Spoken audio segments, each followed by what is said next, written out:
Olá, meu nome é Francisco Leão e eu fui convidado para falar sobre esse tema para que a gente possa disponibilizar para que as casas espíritas, nesse momento de Covid também, possam ter acesso a mais variedade, possam colocar no YouTube e em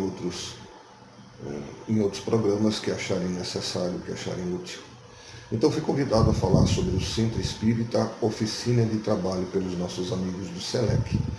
E é sobre isso que eu queria conversar com vocês.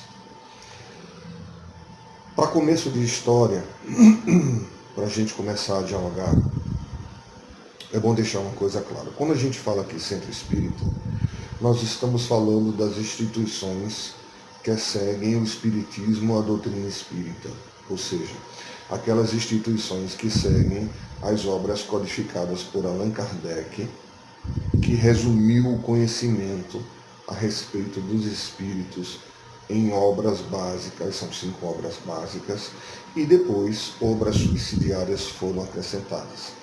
Então, se algum nosso amigo da Umbanda ou de alguma outra instituição espiritualista não se sentir representado ou não ver nessas colocações um reflexo do que é a sua instituição, é porque você está falando de outra instituição, de outro tipo de instituição, e não há nenhum motivo para dizer que ela está errada ou é ruim, uma é certa ou outra errada, mas simplesmente porque seguem filosofias e doutrinas diferentes, tá? Vamos deixar isso bem claro para começo de conversa.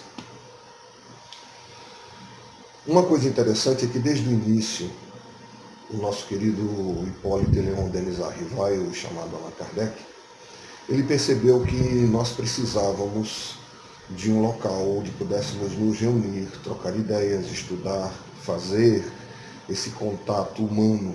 Então, logo a 1º de abril de 1858, ele fundou a Sociedade de Estudos Espíritas de Paris. E foi o primeiro centro espírita que se tem notícia. Então, o trabalho de Kardec, a princípio, já visava essa necessidade de comungar, de estar juntos num trabalho em comum. Afinal, uma andorinha só não faz verão, já diz o ditado. Um outro ponto importante que a gente tem que levar em consideração é que, ao longo do tempo, o centro espírita ficou um pouco diferente. Se nós levarmos em conta que no início o objetivo principal era a pesquisa, principalmente dos fenômenos físicos, dos fenômenos de efeitos físicos, ao longo do tempo isso foi mudando e hoje as casas espíritas têm características um pouco diferentes da época de Kardec. Porque o próprio movimento espírita, ou seja, as pessoas que fazem, que interagem com a doutrina espírita, muda à medida que as pessoas também vão mudando o ambiente e tudo mais. Então, realmente há diferenças. E é uma característica interessante, porque um centro espírita, por exemplo, ele não é uma igreja, ele não funciona dessa forma.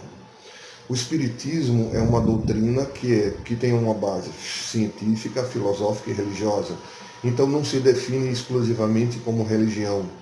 Não possui rituais, não possui certas tradições que fazem parte da tradição, por exemplo, da igreja cristã. Embora nós sigamos a moral de Jesus, nós não seguimos a igreja. Então o centro espírita não é uma igreja.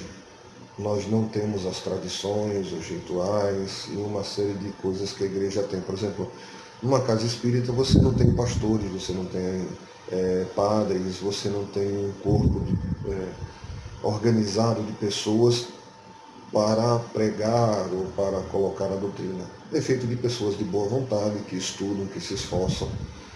Então uma casa espírita é uma sociedade onde as pessoas se reúnem com o objetivo de estudar o conhecimento dos espíritos e fazer experiências práticas através das reuniões de estudo mediúnicas sobre a questão da comunicação dos espíritos com os chamados assim vivos. Então nós não somos uma igreja. Isso dá uma característica muito própria às casas espíritas. Não existe, por exemplo, um órgão central que determine como cada instituição deve ser.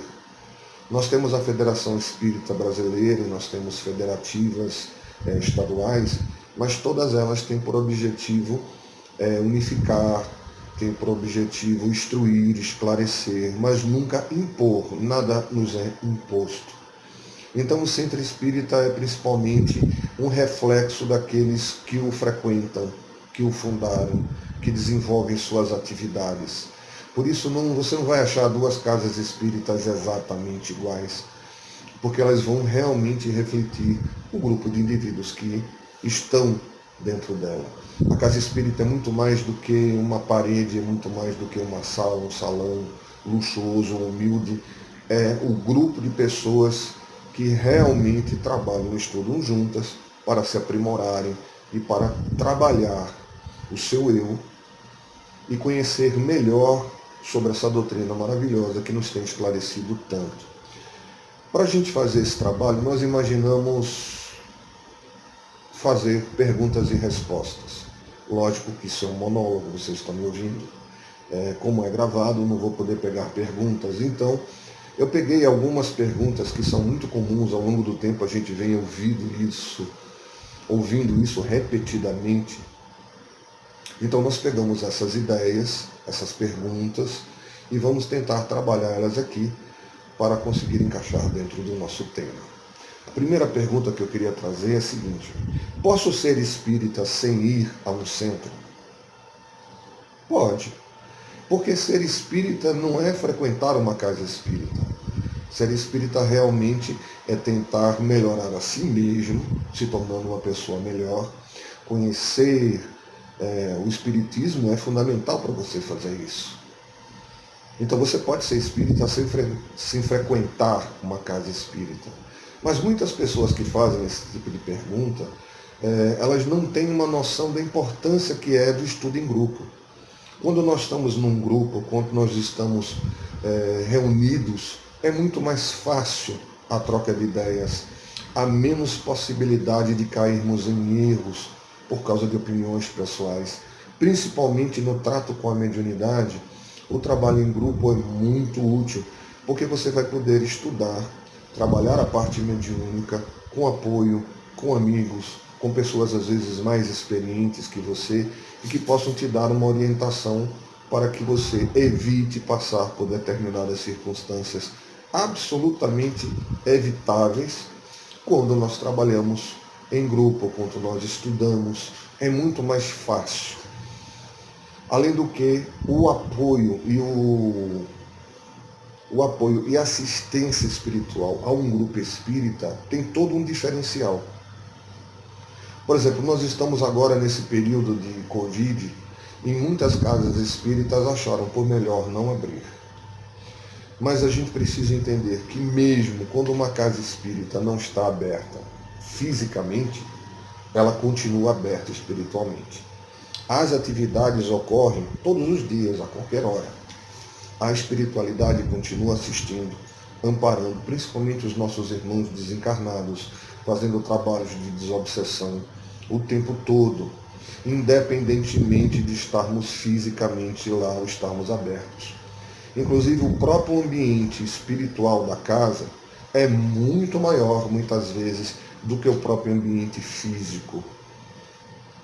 Então existe toda uma proteção, todo um cuidado, que, por exemplo, numa residência é muito mais complicado, porque ali você tem as pessoas que estão normalmente lá, as pessoas que vivem no ambiente. E muitas vezes os nossos irmãos espirituais em sofrimento são acolhidos e ficam no centro espírita, às vezes durante um certo período, sendo assistidos. Então isso numa residência não é aconselhável. Muitas casas espíritas começaram numa residência, começaram em reuniões familiares.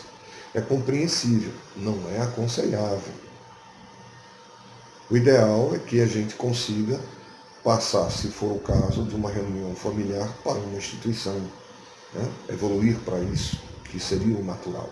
Mas permanecer ou insistir nessa característica não é ideal. Tá? Embora a mediunidade seja mediunidade dentro ou fora do centro espírita. Isso aí é básico, ninguém vai discutir. Vamos em frente? Vamos lá. Essa aqui é muito comum, às vezes eu rio muito quanto a isso. Eu estou com a coceira aqui no rosto porque o vento está batendo. Onde achar um centro espírita que não possua problemas, desavenças ou milindres? Talvez no plano espiritual, no físico não.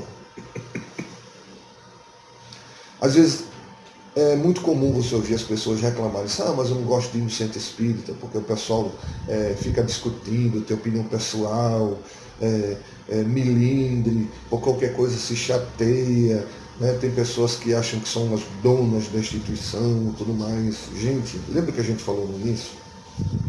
Nós somos um reflexo, né? O centro espírita é um reflexo daqueles que fazem ele, daqueles que estão dentro dele. Consequentemente, estar em um grupo é ter que lidar com as pessoas desse grupo. Então, cada instituição vai ter uma característica. Vão haver grupos que vão ter uma tendência mais evangélica, uma tendência mais científica, mais filosófica, uma tendência mais para a caridade do que para a mediúnica ou para a palestra. Isso vai das pessoas que estão lá. Mas é justamente lidando com as pessoas, convivendo e aprendendo em grupo que nós evoluímos.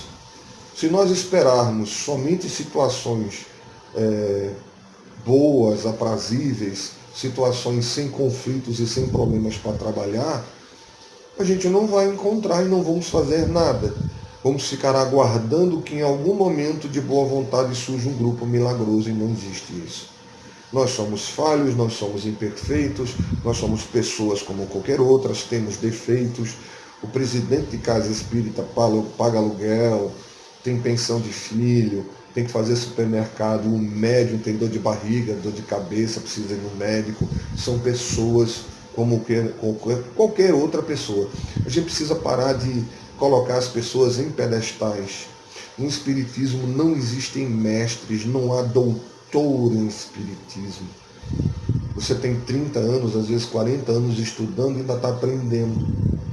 Mesmo pessoas que se destacam pelo seu conhecimento, o seu estudo, o seu trabalho mediúnico, são claras em colocar-se que estão aprendendo. Então nós não temos papas, padres, professores, doutores em Espiritismo. Somos todos alunos, uns com mais tempo, outros com menos, alguns com mais conhecimento até material, conhecimento escolarizado, mas todos nós estamos aprendendo a entender e a trazer o exemplo do Cristo para as nossas vidas, a entender a mensagem dos Espíritos. Então não tem nada de extraordinário, mas é preciso a gente compreender que nós temos que aprender a lidar com o nosso irmão. Então a casa espírita é necessária, sim, até para levar o conhecimento e a orientação às outras pessoas. O Espiritismo ele não tem a preocupação de tornar os outros espíritas, mas de divulgar o próprio Espiritismo, oferecendo às pessoas a oportunidade de conhecer a doutrina. Ou seja, nosso maior objetivo é ajudar as pessoas, nos ajudando e esclarecendo. Eu costumo dizer muito que você não precisa crer no Espiritismo, você precisa entendê-lo. Se nós o entendermos, nós vamos compreender o que acontece, nós vamos entender essa relação entre nós e o plano espiritual e fica mais fácil da gente trazer essa informação à nossa vida, ao nosso dia a dia. Porque sem isso, não adianta eu frequentar a casa espírita, ir na federação, tomar passe e tudo mais, fazer tudo que eu precisar fazer, se eu não pegar as informações que eu tenho acesso, que o Espiritismo nos traz, e vivenciar isso no meu dia a dia. Se isso não me afetar em nada, eu sou espírita da boca para fora, eu sou cristão da boca para fora, não vai fazer efeito nenhum na minha vida não vai melhorar, não vai mudar, eu não vou me tornar uma pessoa melhor, porque eu só estou recebendo informação, mas eu não estou usando essa informação para nada. Vamos continuar? Bora lá. Tem mais um ponto que eu achei interessante aí. O que é mais importante no centro espírita? A mediunidade ou o estudo doutrinário? Isso é uma característica muito comum nas casas espíritas. Algumas são mais voltadas ao trabalho mediúnico, outras são mais voltadas ao estudo. É preciso se achar um equilíbrio. Porque o trabalho mediúnico é o aspecto prático e científico da doutrina. Lidar com o plano espiritual, estudar essa realidade é essencial. Só que fazer isto sem ter conhecimento, sem estudar e sem analisar o que está sendo feito, vai dar problema. É verdade que existem pessoas que são médiums, que têm uma boa vontade, um esclarecimento maravilhoso e nunca estudaram. Mas a grande maioria de nós não nasce com essa característica. Nós somos falhos, precisamos aprender a estudar, e quanto mais conhecimento a gente tem, melhor a gente fica. Então, conhecer os princípios da doutrina, como funciona a mediunidade, como se dá o intercâmbio, como funciona o fenômeno do transe, é muito importante para todos aqueles que vão fazer uso da mediunidade. Da mesma maneira, se você só estuda e não usa, não põe em prática, não vai à prática mediúnica, não ajuda as pessoas, não desenvolve atividades que possam fazer valer a questão da caridade, do amor ao próximo, você só está na teoria. Você vai ser o famoso espírita de escritório, que senta, fica lendo, lê todos os livros. Se você perguntar, ele sabe de cor cada passagem do livro dos Espíritos, lembra o número da pergunta, é uma maravilha, mas na hora de vivenciar aquilo, ele nunca fez. Ele nunca se integrou a uma casa espírita, a uma atividade, a um trabalho em que ele pudesse orientar e ser orientado. Porque nós podemos ter muito conhecimento e prática zero.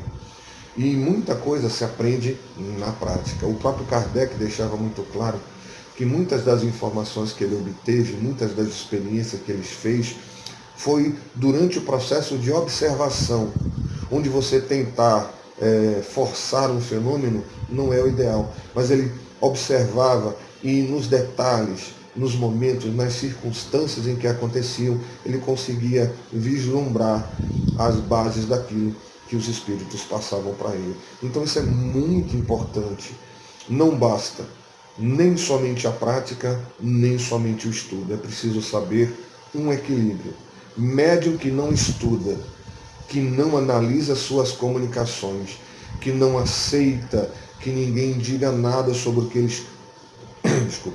ele escreve, está fadado a ter muitos problemas. Problemas de obsessão, problemas às vezes de espíritos se passarem pelo que não são e ele não conseguir identificar, uma série de circunstâncias. Da mesma maneira, aquele indivíduo que só estuda e não põe em prática, evita contato com as outras pessoas ou evita as atividades, também necessita da experiência prática.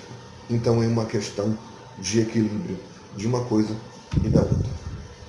Vamos para mais uma pergunta aqui. Todo centro deve ter uma obra assistencial?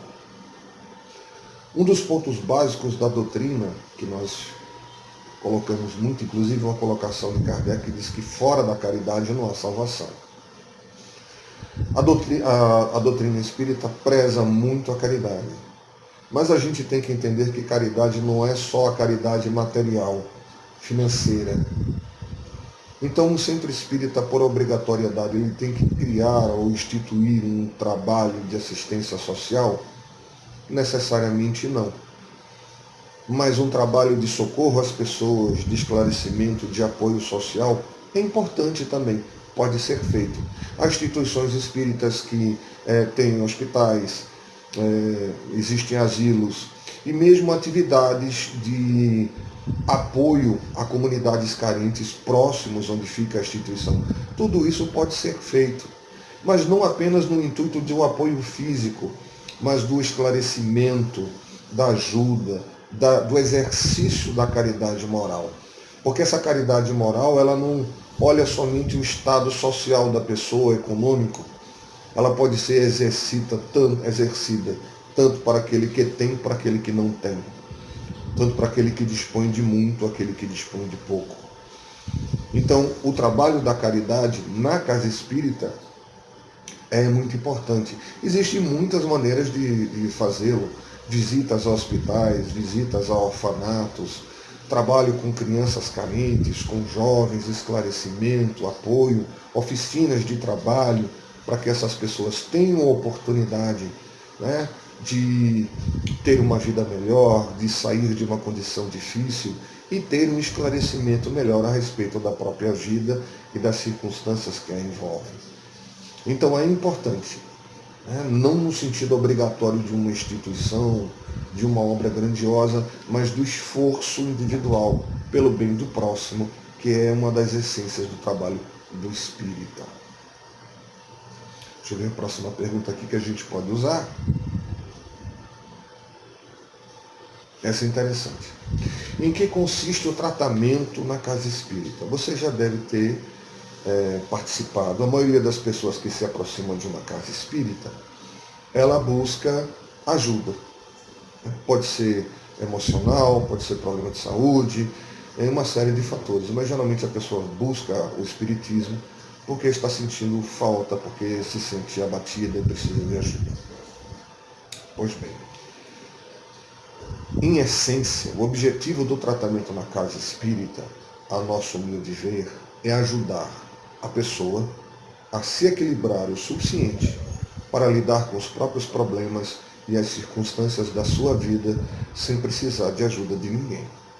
Esse é o ideal. Como a gente faz isso? Você já deve ter ouvido falar do passe, da água fluidificada. São tratamentos que usam energia, que usam os fluidos assim chamados, para ajudar a pessoa a se reequilibrar física, espiritual e até psicologicamente para poder enfrentar os seus próprios problemas.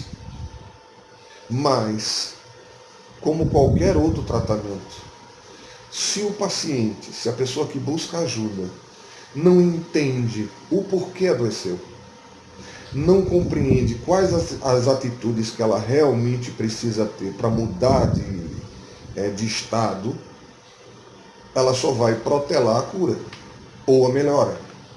Ela pode conseguir até se sentir melhor, mas nunca vai resolver 100%, porque a verdadeira modificação é no conhecimento de si mesmo, encontrando como você deve lidar com sua vida, como você deve agir de maneira com que sua vida seja mais equilibrada, e com o apoio desse tratamento e do esclarecimento do indivíduo, porque o tratamento também consiste nas chamadas reuniões públicas, nos grupos de estudo, porque se a pessoa não compreende, não entende por que aquilo é feito ou como é feito, não tem muito significado para ela.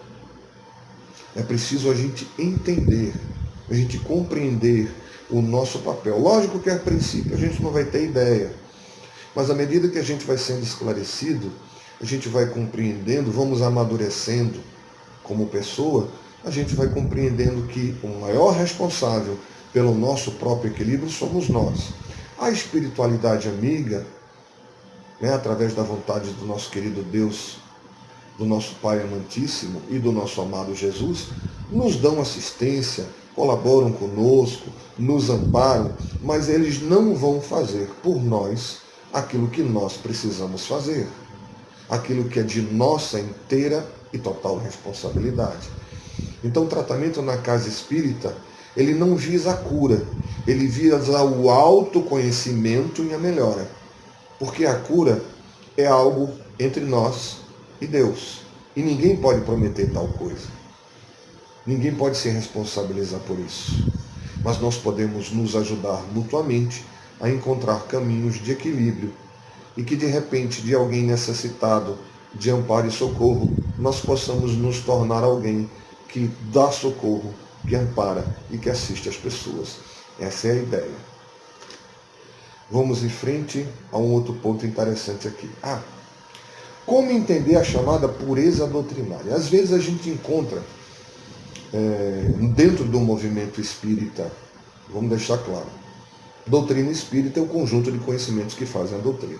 Movimento espírita são as pessoas que militam dentro desse conhecimento. Então o movimento espírita não é perfeito. Todos nós estamos aprendendo, estamos crescendo, estamos nos desenvolvendo.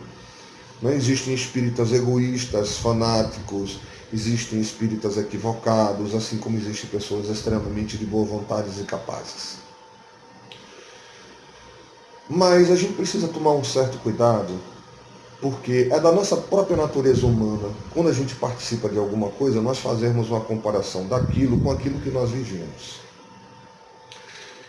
A grande parte de nós não é espírita, chega no espiritismo muitas vezes já com um conhecimento anterior adquirido em outras religiões.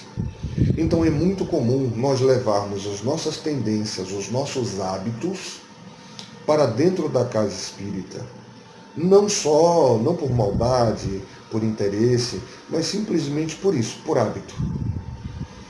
Então é preciso tomar um certo cuidado para que a gente não vá suavemente, sutilmente, introduzindo conceitos, ideias e hábitos que não fazem parte do conceito geral do que é o Espiritismo. Eu me lembro de uma senhora que certa feita se aproximou de mim e disse: Chico, eu tenho um problema. Eu gosto muito daqui, eu tenho estudado, mas eu vim do catolicismo. E eu não consigo orar em casa sem acender uma vela. Eu não consigo. Eu não consigo me concentrar. Porque ela já era uma senhora de idade, ela já estava tão condicionada de que para orar ela tinha que acender uma vela para o santo de sua devoção para orar, que ela não conseguia se concentrar na prece sem fazer o ritual de acender a vela. Então o que nós dissemos? Acenda a vela. Não tem problema. A vela em si é apenas um apoio psicológico que você precisa. Você sabe que acender uma vela aquela luz da vela não vai iluminar um espírito ou um santo ou o que seja. É simplesmente uma forma de você se concentrar no que você está fazendo. Então, se você ainda não consegue não usar a vela, use-a em casa. Agora, você não pode permitir que isso seja feito na casa espírita, porque vai ser tomada como exemplo. E outras pessoas passam a repetir isso como hábito, porque estão habituadas ao ritual. E na casa espírita a gente evita o ritual. Mesmo quando nós fazemos, toda a reunião espírita começa com uma oração, uma prece. Mas para nós a prece não é somente um ritual religioso. Quando você faz uma prece, você eleva o seu pensamento a Deus, e você entra em sintonia com os bons espíritos. É um fato, não é uma ideia somente. Então, quando nós oramos, nós modificamos a nossa estrutura psíquica, nós trazemos uma harmonia interior, e quando nós fazemos isso em grupo, logicamente que isso se potencializa. Então, sempre começamos uma reunião espírita de qualquer natureza fazendo uma prece, porque com isso nós nos ligamos com aqueles bons espíritos, com aqueles enviados de Deus, que vão nos dar assistência para nós tirarmos o melhor proveito do que está acontecendo. Então não é simplesmente um ritual, tem um significado, tem um entendimento a respeito. Dentro do Espiritismo nós temos isso. Tudo nos é analisado. A gente procura entender o lado físico, o lado científico, o lado psicológico, o lado emocional, de tudo aquilo que a gente vai realizando. Não é simplesmente fazer, mas entender por que se faz, como se faz. Então a gente precisa tentar evitar que a gente traga para dentro do Espiritismo ideias, hábitos que não são nossos, para evitar que a gente vá desfigurando ao longo do tempo o trabalho que é feito. Lembra que eu disse lá no início que não existe duas casas iguais? Muitas vezes as características, por exemplo, de uma reunião mediúnica, de uma reunião pública, como elas são organizadas, depende principalmente dos seus frequentadores. Então, se nós começamos a introduzir elementos externos que não fazem parte da ideia básica do que é o trabalho que a gente realiza, a gente tende a ir desfigurando o trabalho da doutrina. E há determinados hábitos ou há determinadas práticas que não são necessárias. Por exemplo, muitas pessoas gostam da ideia do Reiki, que é uma forma de aplicação de paz.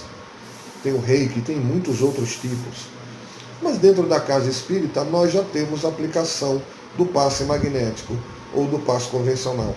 E esse trabalho, que nós chamamos de fluidoterapia, precisa ser melhor estudado para a gente entender que quando nós falamos de Reiki ou de outros tipos de práticas que são usadas na transmissão de energia espiritual ou de energia magnética entre as pessoas, em tese, é basicamente a mesma coisa. Então, por que introduzir uma prática que não é essencialmente espírita, que se baseia em filosofia ou em ideias de uma religião diferente, que tem um sistema de pensar diferente, quando nós já temos um trabalho que cobre esta realidade, baseado no estudo, no entendimento, baseado no conhecimento adquirido?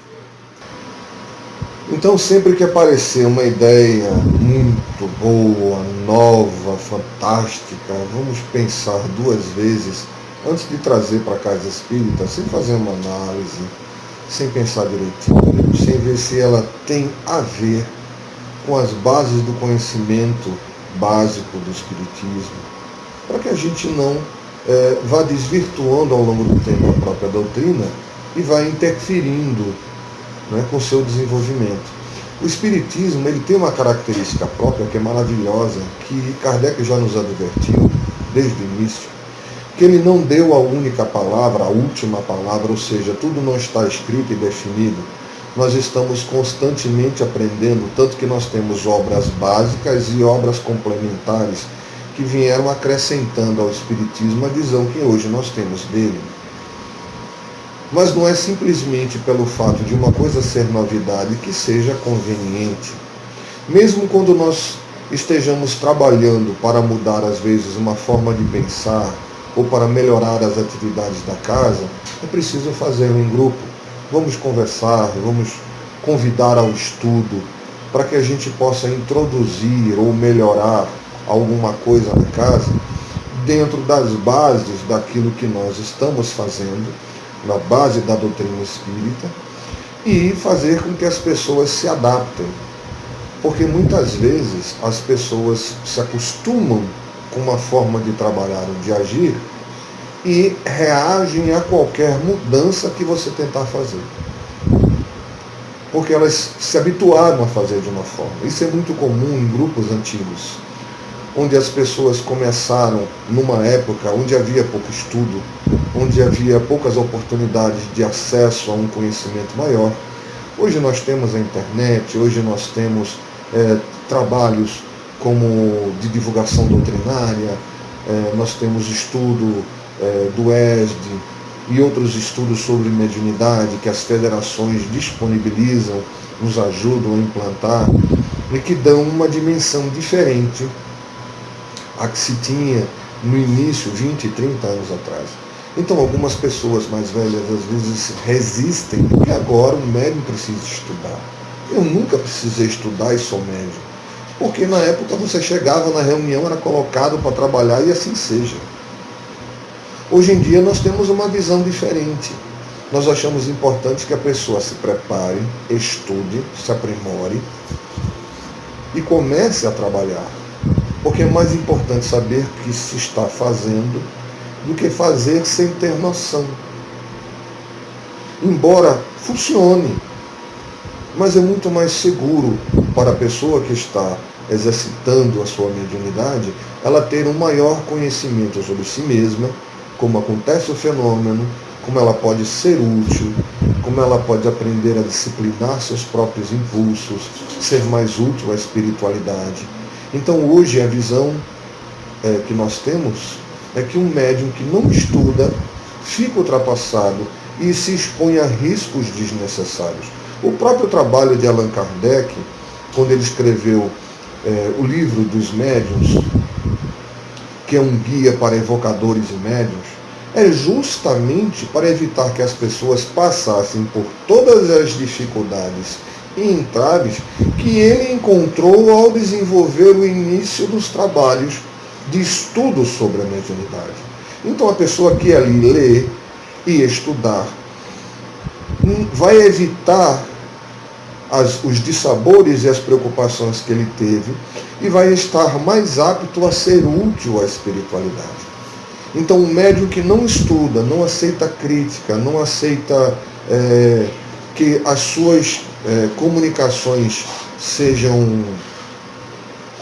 as suas comunicações sejam analisadas, ele corre o risco de se tornar um médium sem grandes condições, com uma série de problemas, arriscado a ser envolvido pela espiritualidade inferior até, e estar passando informações que não estão de acordo realmente com a espiritualidade superior. Então esse trabalho é necessário, é importante. Tá? Por isso que é preciso também ter sensibilidade para que, ao tentar trazer um estudo para dentro da casa espírita, a gente tenha essa ideia de que nem tudo por ser novo é válido, mas nem tudo por ser uma prática antiga significa que é ideal. Vamos ter que conversar, estudar, nos esclarecer, e o grupo vai tomando as decisões que achar mais acertadas para que as suas atividades melhorem, para que eles possam ser mais úteis à sua comunidade, para que possam dar mais assistência a médiuns, a trabalhadores, a frequentadores, para que todos possam aproveitar da melhor maneira possível o trabalho na casa espírita. A espiritualidade superior nos assiste o tempo todo, mas os espíritos não determinam absolutamente tudo que é feito. Isso é um papel dos encarnados. Nós é que determinamos como a casa espírita funciona. A espiritualidade nos dá assistência, nos esclarece, nos dá suporte, mas ela não obriga, ela não determina, ela apoia, ela adverte, esclarece, nunca impõe. Nunca impõe. Então isso é um dos pontos que a gente precisa entender. Nós, se tivermos a condição, através dos médiuns da casa, de consultar a espiritualidade amiga, que coisa boa. Mas toda consulta, todo trabalho, toda comunicação deve ser analisada para se ter certeza que aquele conteúdo é válido, que deve ser levado. E para isso, o estudo das obras básicas do Evangelho de Jesus, do trabalho da doutrina como um todo, faz parte e é absolutamente necessário. A casa espírita somos nós. Ela não é um cômodo, ela não é uma casa, não é um prédio. A casa espírita são as pessoas que lá participam. E lá nós aprendemos a exercer a caridade, o amor ao próximo, o perdão, a assistência. Nós aprendemos a estudar, a conhecer melhor sobre nós mesmos, sobre as nossas aptidões como pessoa, a nossa sensibilidade, nossa mediunidade, se for o caso. Porque você não precisa ser médium para participar de uma reunião mediúnica. Você pode ser um esclarecedor que vai conversar com os espíritos, que vai ajudar, vai orientar. Você pode ser um palestrante que vai levar conhecimento, esclarecimento às pessoas. Você pode ser um evangelizador infantil que vai esclarecer a criança, que vai dar orientação ao jovem. Você pode ser um trabalhador, até mesmo braçal, alguém que ajude a limpar as casas, que ajude a limpar as cadeiras, que organize a instituição, que a mantenha funcionando, que é tão importante. Não há atividade mais importante ou menos importante numa casa espírita. Porque a ideia é que nós tentemos nos aproximar ao máximo dos núcleos primeiros do cristianismo, onde as pessoas buscavam amar ao Cristo, trabalhar dentro do exemplo do amor de Jesus e ajudar-se mutuamente uns aos outros. Espero que eu possa ter sido útil a vocês e que em outras oportunidades nós possamos trabalhar outros temas e colocar aqui à disposição de vocês. Se há algum ponto que você achou interessante, discordou ou não concorda, e você quiser nos ajudar, coloque aí nos comentários para que a gente possa trabalhar esse tema ou essa informação de maneira a esclarecer ainda mais. Muito obrigado a todos. Que o amor e a luz do nosso amado Mestre Jesus nos acompanhem hoje e agora e sempre. Muita paz a todos. Que Deus esteja com todos.